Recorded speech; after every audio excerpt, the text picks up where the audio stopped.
But one great way to train would be, and this comes from Indian culture, mace bell. We call that the Gada. Or there's also something called the Indian Swinging Club.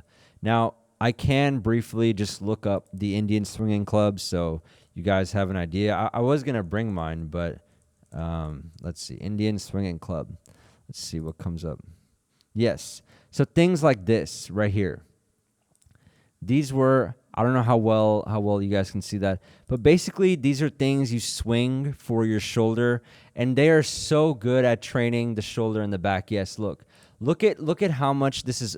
I don't know how well you guys see this, but look at how much this will open up your shoulder, your back. Really important for tabla playing right there.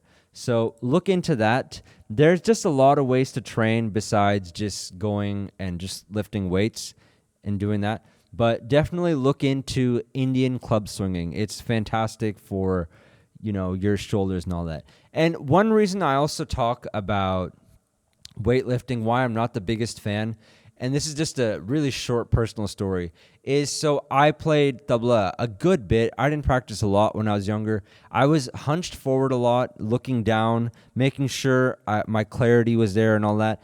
And my shoulders were hunched forward too long. I would go to the gym and try to do a upright press.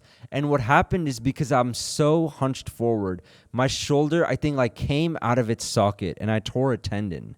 So since then, I've been really just mindful about posture and all of this stuff, injury. That's something I can talk a lot about. Now, mostly people don't like when I do streams like this. They like when I just talk about the bulls. A lot of people say, hey, just get back to giving us luggies and things like that. But when you've had your shoulder tendon tear, and it was right before my Manch Pravesh, my recital, and that recital was with Pandit Ramesh Mishra. I was 17.